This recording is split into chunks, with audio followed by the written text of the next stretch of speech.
Let us begin not in a hall of power, but in the gentle, rolling hills of Virginia. Picture a modest farm in Hanover County in the year 1777. The air is soft, carrying the scent of turned earth and flowering tobacco. A small wooden house sits among cleared fields, bordered by deep, shadowy woods. This was the world where young Henry Clay took his first breaths. It was a world of quiet labor, of mornings that began with the lowing of cattle and evenings that ended by the glow of a hearth. The landscape itself seemed to speak of patience, of growth measured in seasons, not in days. Henry was one of many children in a family that knew both hard work and sudden loss. His father, a Baptist preacher, died when Henry was just a boy. The farm's rhythms continued, of course. Life on the frontier demanded it. Young Henry would have watched his mother manage the land. He would have fed the chickens, drawn water from the well, and felt the rough bark of a plow handle in his hands. These were simple, grounding tasks. They connected a person directly to the earth, to the immediate needs of survival and sustenance. His formal education was brief, gathered in a small, one-room schoolhouse. But his real classroom was wider. It was the county courthouse in Richmond, where he went to work as a clerk. Here, he was not surrounded by books, but by people. He heard the slow, deliberate drawl of legal arguments. He saw the intricate dance of human conflict and resolution. The law in this setting was not an abstract concept. It was a practical tool for solving disputes between neighbors over a fence line or a wandering cow. It was about finding a middle ground. A pivotal turn came when he moved to Kentucky. The journey itself was a passage into a new kind of light. He crossed the Appalachian Mountains, leaving the older, settled coastal world behind. Kentucky was known as the dark and bloody ground, a phrase speaking of its contested history. But to settlers, it was a land of immense promise. Vast meadows of bluegrass waved under an endless sky. Ancient trees formed canopies of deep, dappled green. The soil was rich and dark. It was a place where a man could plant his roots deeply and watch something substantial grow. In Lexington, a bustling town on the edge of the wilderness, Clay studied law. He absorbed its principles by candlelight in a small rented room. He learned to shape his thoughts into clear, persuasive sentences. His mind was quick, his voice naturally melodious and commanding. But it was his demeanor that people remembered first. He carried himself with an easy grace. He listened more than he spoke, at least at first. He had a way of making people feel heard, a skill born perhaps from those early days watching neighbors settle their differences back in Virginia. He married Lucretia Hart, daughter of a prominent Lexington family. Their home began to fill with children and the steady hum of domestic life. Clay's career flourished. He became a successful lawyer, riding the circuit between county courthouses. These journeys took him across the beautiful, rugged heart of Kentucky. He saw how different communities lived, what they feared, what they hoped for. He understood that this western country was bound to the older states back east, but its spirit was its own. It was a place of expansive dreams, but also of profound fragility. The Union of States felt like a distant concept here until the moment it did not. Washington City, in the early 1800s, was a place of grand ambition and muddy reality. The Capitol building stood on its hill, a proud neoclassical dome still under construction, looking down on a scattered collection of boarding houses and uneven streets. This was the new nation stage. And here, a young congressman from Kentucky, Henry Clay, took his seat. He arrived not as a stranger to negotiation, but as its practice student. The House chamber was a vast, echoing room. Light fell in great panes from tall windows, illuminating swirling dust and the serious faces of men from north and south, east and west. Clay was quickly elected Speaker of the House, a role that suited his talents perfectly. The Speaker's chair was a position of order, not of force. From it, Clay could oversee the flow of debate. He could recognize who wished to speak. He could gently guide conversations back to the point at hand. His voice, when he used it, was a calming instrument. It did not crack with fury or rise in panic. It was steady, reasoned, and carried a warmth that could dissolve tension. He understood that procedure was the architecture of compromise. Rules and courtesy built a space where disagreement could exist without shattering the whole. His personal life in Washington was one of deliberate hospitality. He and Lucretia maintained a bustling household in one of the city's boarding homes. Their rooms were constantly filled with the smell of coffee, tobacco smoke, and the murmur of conversation. Congressmen, senators, diplomats, and journalists flowed through their doors. These were not always formal meetings. Often, they were casual gatherings by the fireplace. Clay believed that friendships forged over a shared meal or a glass of whiskey could bridge political divides that seemed impassable in the cold light of the chamber. He was a man of specific, comforting rituals. He enjoyed gardening, a habit carried from Kentucky. In the small yard behind his Washington lodgings, he would tend to a few rose bushes or vegetable plants. The simple, repetitive act of digging in the soil, of nurturing growth, grounded him.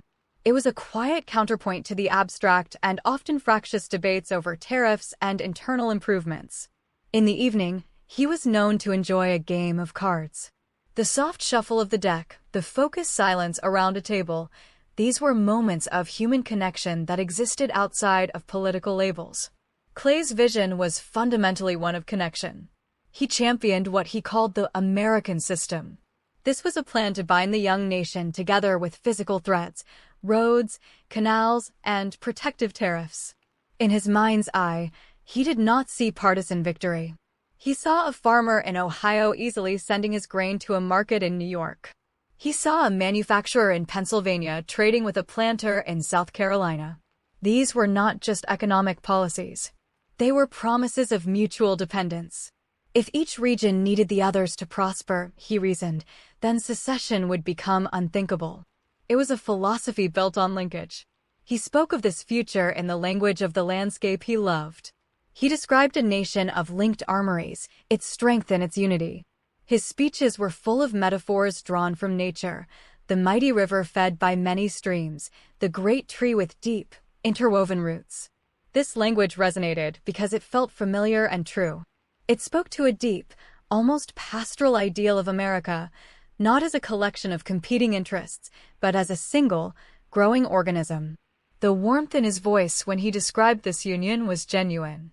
It was the warmth of a man who believed in the whole, not just as part of it. Yet, even as he worked to connect, he could feel the first tremors of the Great Fault Line. The issue of slavery, that peculiar and brutal institution, was the shadow in the room. It was the subject often avoided in those polite drawing room conversations. It was the tension that stiffened a Southerner's posture when a Northerner spoke of morality.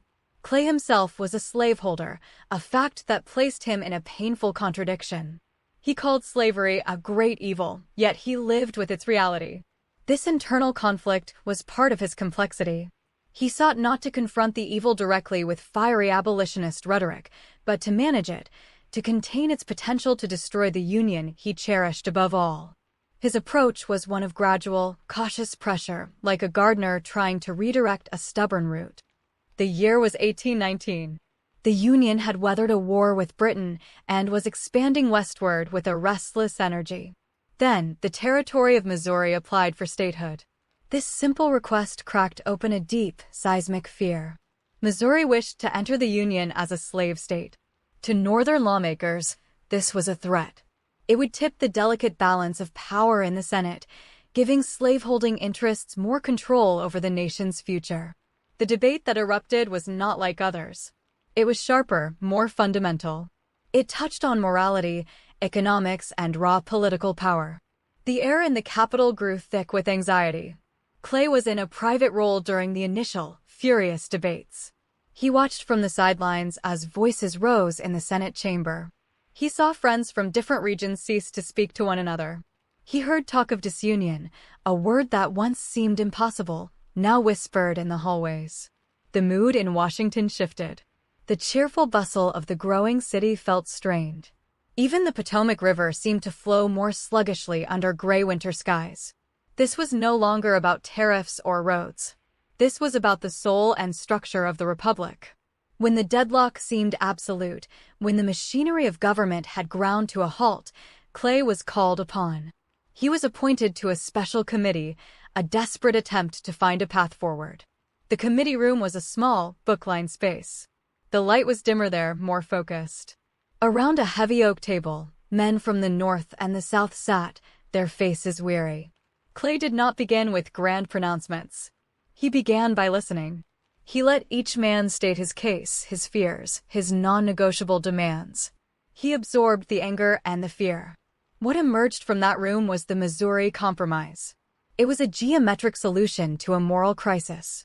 Missouri would be admitted as a slave state, but simultaneously Maine, which had been part of Massachusetts, would be admitted as a free state. This preserved the balance. Furthermore, a line was drawn across the rest of the Louisiana Purchase territory. North of the line, slavery would be forever prohibited. South of it, it was permitted.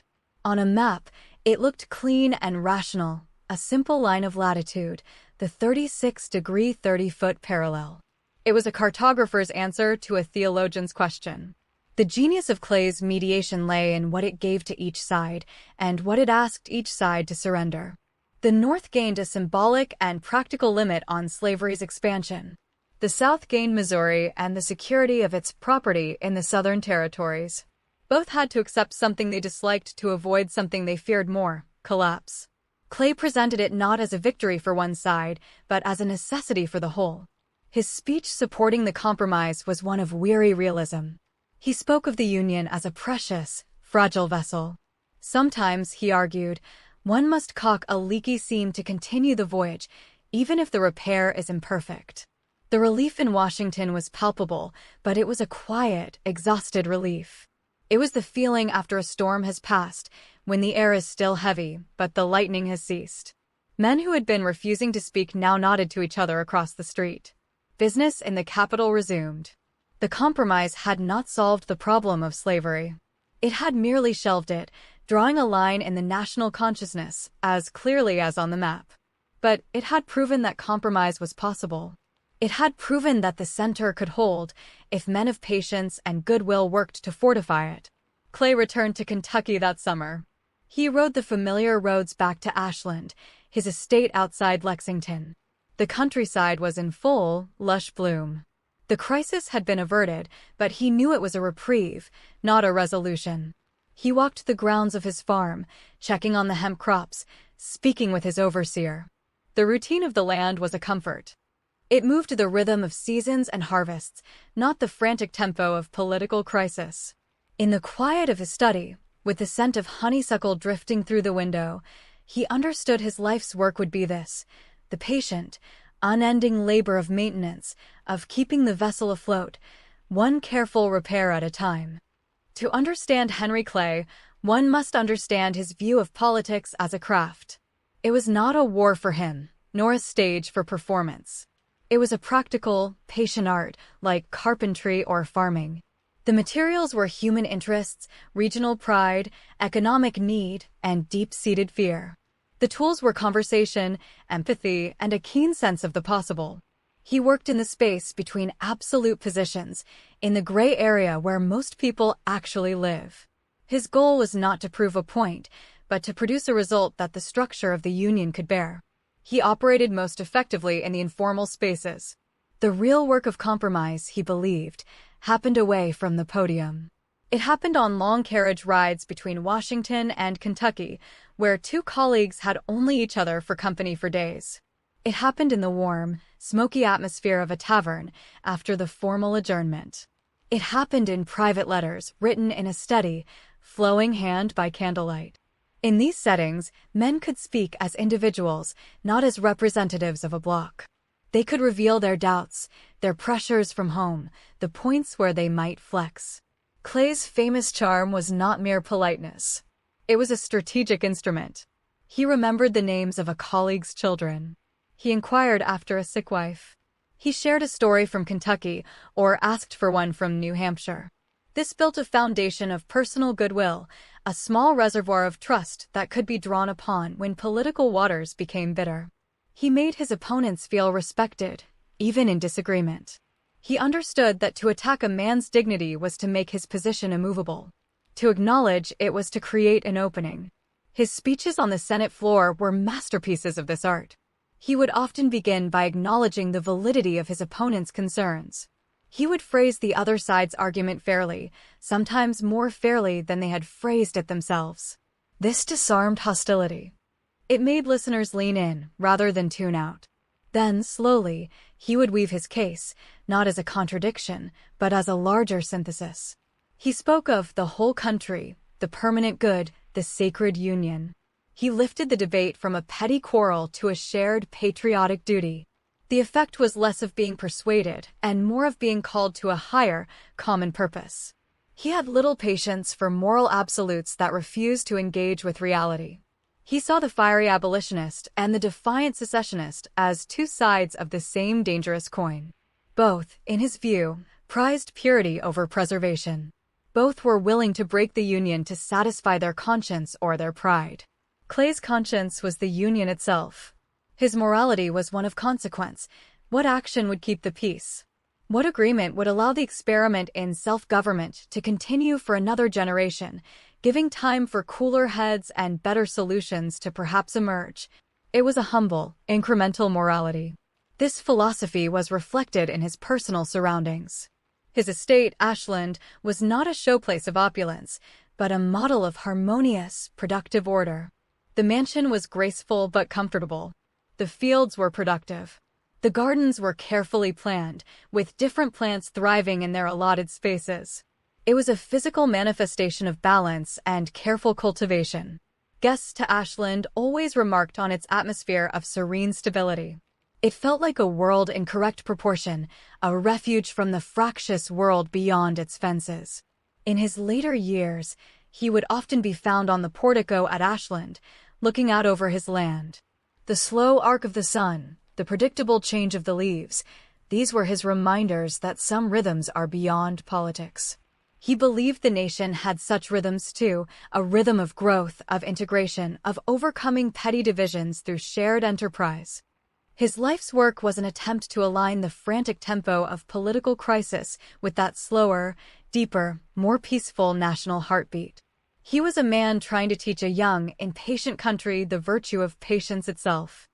A dozen years after the Missouri crisis, the tempest returned, this time from South Carolina. The issue was a federal tariff, a tax on imported goods that Southerners believed unfairly favored Northern manufacturers.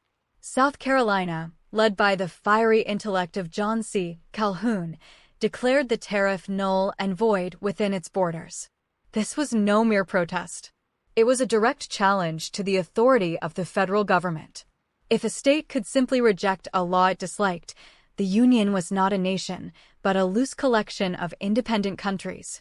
President Andrew Jackson, a fellow Southerner but a fierce Unionist, threatened to send troops. The air crackled with the potential for violence. Clay watched this new crisis unfold with profound concern. He disliked the tariff himself, believing it was too high.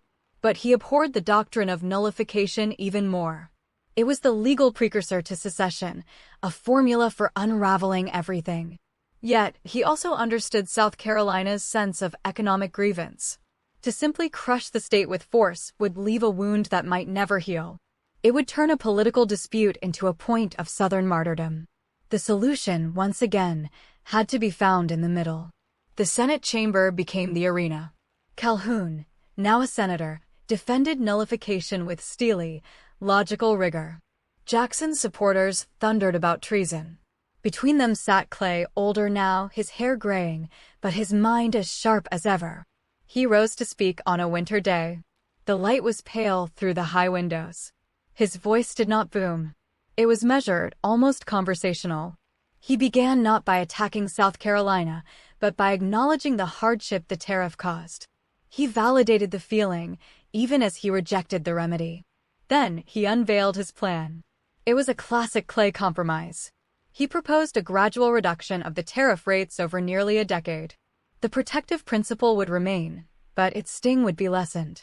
South Carolina would get the economic relief it demanded, but it would have to wait for it, and it would have to accept the federal government's ultimate authority. It was a face-saving measure for all. Jackson could claim he had enforced the law. South Carolina could claim it had won a concession. The Union would remain intact. The speech was a masterpiece of political theater and substance. Clay painted a picture of the alternative, brother against brother, the ports of Charleston under blockade, the beautiful plantations of the South lying in the path of marching armies. He appealed to the shared memories of the Revolution, to the fathers who had fought together. He asked the senators to look beyond the immediate quarrel to the legacy they would leave. As he spoke, the tension in the room seemed to drain away, replaced by a collective weariness and a longing for peace. The compromise passed. South Carolina rescinded its ordinance of nullification. The immediate crisis was averted. In the aftermath, Washington breathed a sigh that seemed to come from its very foundations. The social season resumed its gentle rounds. Clay, exhausted, returned to his rooms. He was seen sitting quietly by the window, looking out at the bare branches of the trees on the Capitol grounds.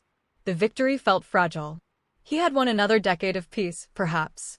But he could see that the arguments were becoming more entrenched, the voices less willing to listen. The middle ground was getting narrower.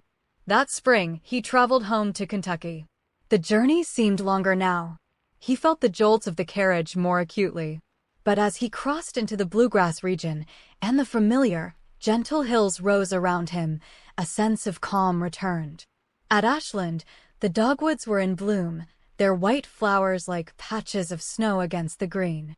The routine of the farm, the whinny of a favorite horse, the smell of fresh-cut grass, was a balm. He had stopped a war, not with a sword, but with a carefully drafted piece of paper and the persuasive power of a weary, reasonable voice. For now, that was enough. The last great test came as Clay entered his 70s. The catalyst was the territory won from Mexico. California, rich with gold, wanted to join the Union as a free state. The South was horrified. The balance of power, so carefully maintained since Missouri, would be shattered. In Washington, a new generation of senators spoke with a harshness the old man found jarring. Men like William Seward of New York spoke of a higher law than the Constitution, condemning slavery absolutely. From the South, men like Jefferson Davis spoke of secession not as a threat, but as an imminent right. The center was crumbling. Clay, frail and plagued by a cough, decided to make one more effort. He spent a lonely Christmas in Washington in 1849, drafting what would become known as the Omnibus Bill, a single package containing multiple proposals. It was his most complex piece of political architecture. California would be free. But the new territories of Utah and New Mexico would decide the slavery question for themselves, a concept called popular sovereignty. The slave trade, but not slavery itself, would be abolished in the District of Columbia. And a new, stricter fugitive slave law would be enacted to appease the South. On a cold February day in 1850, he walked slowly into the Senate. He needed the help of a colleague to ascend the steps. The chamber was packed silent. For 2 days, he spoke. His voice was weaker now, but it still carried the old music of reason. He held no notes.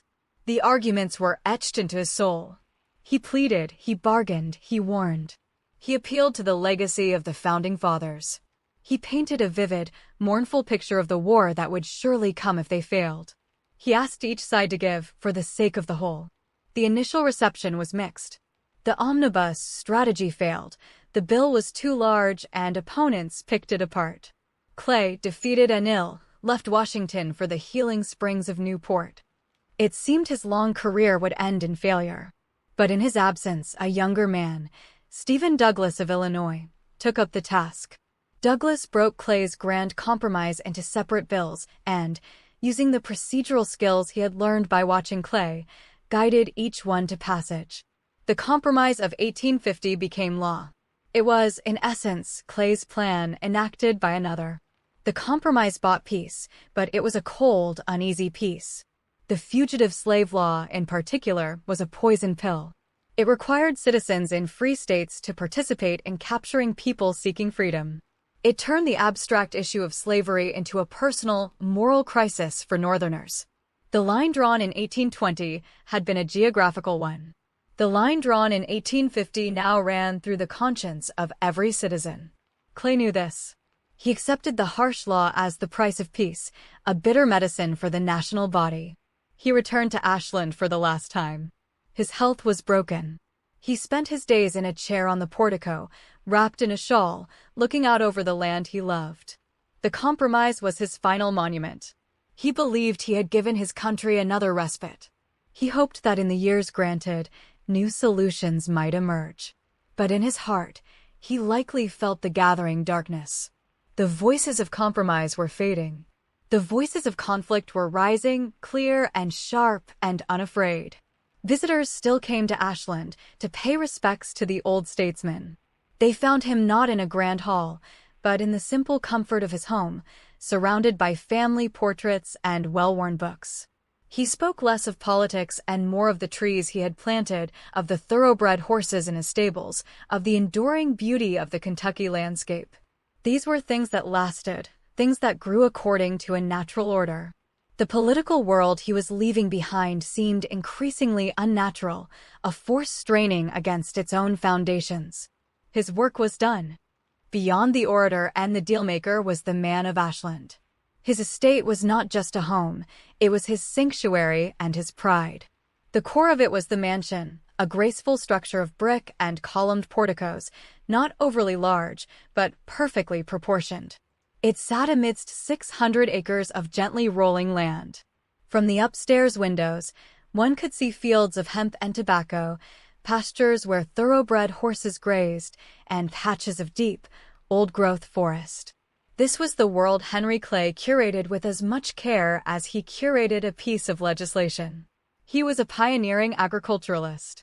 He imported new breeds of livestock, Hereford cattle, Berkshire hogs, Spanish merino sheep. He experimented with crop rotation and soil enrichment long before these were common practices. His stables were famous. He loved the beauty, speed, and spirit of thoroughbred horses. Walking through his stables on a summer morning, hearing the soft snort of a horse, smelling the clean scent of hay and leather, these were among his purest joys. Here, results were clear and immediate. Good care yielded health and beauty. It was a satisfying, tangible kind of work.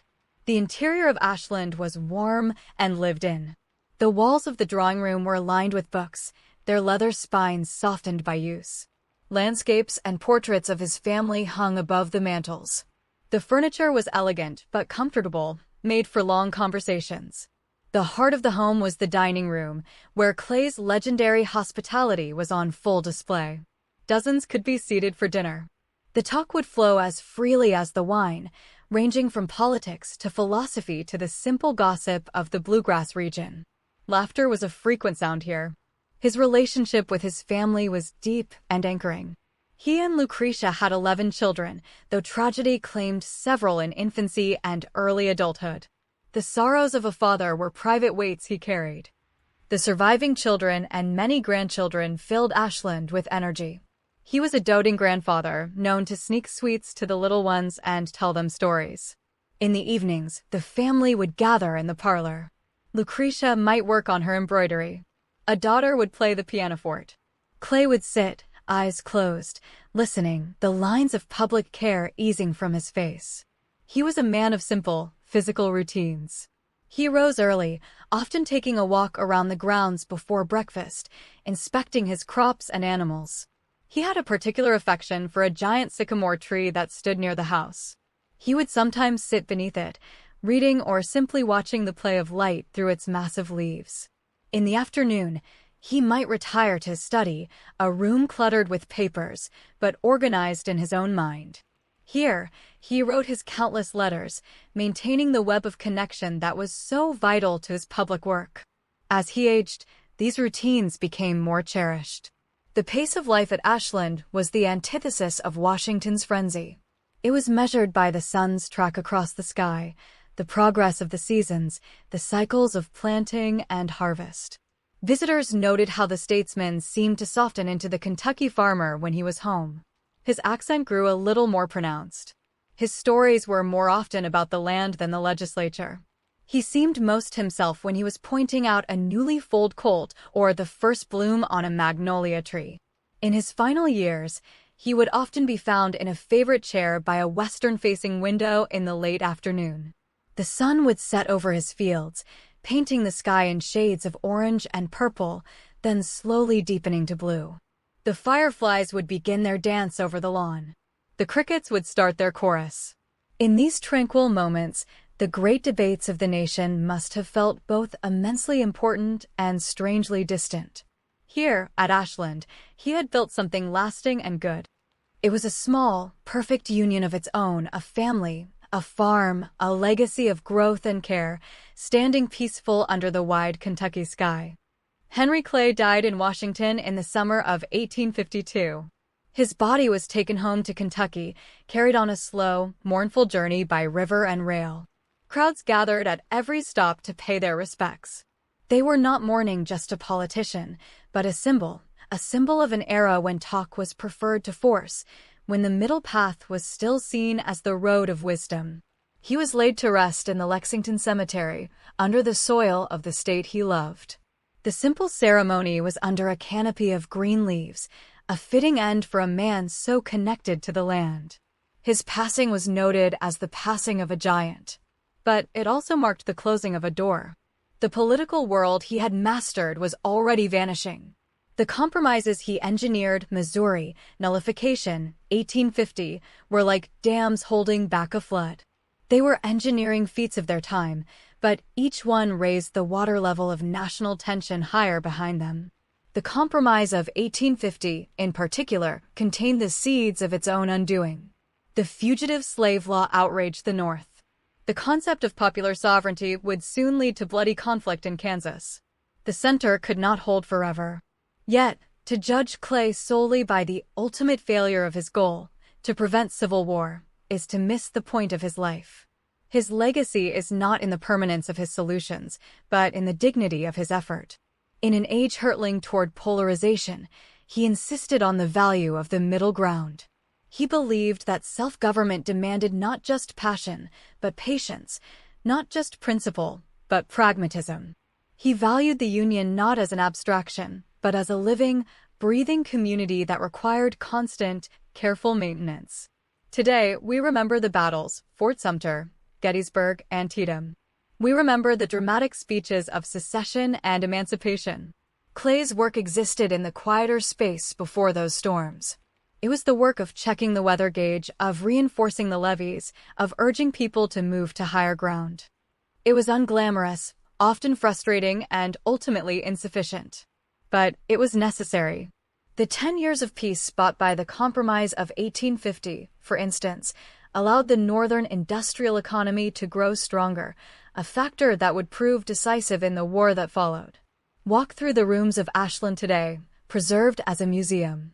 The light still falls through the windows as it did in his time. The floors still creak with the same sounds. You can feel the atmosphere of stability he cultivated here. It feels like a place of respite. This was the wellspring of his strength, the connection to something enduring and cyclical, something beyond the political news of the day. From this place of peace, he ventured repeatedly into the arena of conflict, armed only with words and an unwavering belief in conciliation. His story is a reminder that history is not only shaped by those who force decisive breaks. It is also shaped by those who work to slow the rush to disaster, who buy time for reason, who believe that an imperfect agreement is better than a perfect war. He walked a path of restraint in an age of growing absolutes. The path eventually gave way beneath the feet of a nation. But for decades, his was the hand that kept the gate, that delayed the inevitable long enough for the country to gather its strength, to clarify its conscience, and to face, finally, the terrible reckoning it could no longer avoid. And so we leave him there, not at his desk in the Senate, but on the portico at Ashland. The evening is coming on. The first star appears in the lavender sky. The cicadas sing their rhythmic song. The great compromiser rests, his work complete. The nation's turbulent future rushes forward, but here, in this memory, there is only the soft Kentucky night, the scent of magnolias, and the enduring, quiet power of a man who believed that with enough patience and enough talk, even the deepest divisions might find a bridge, and peace might be coaxed to stay just a little while longer.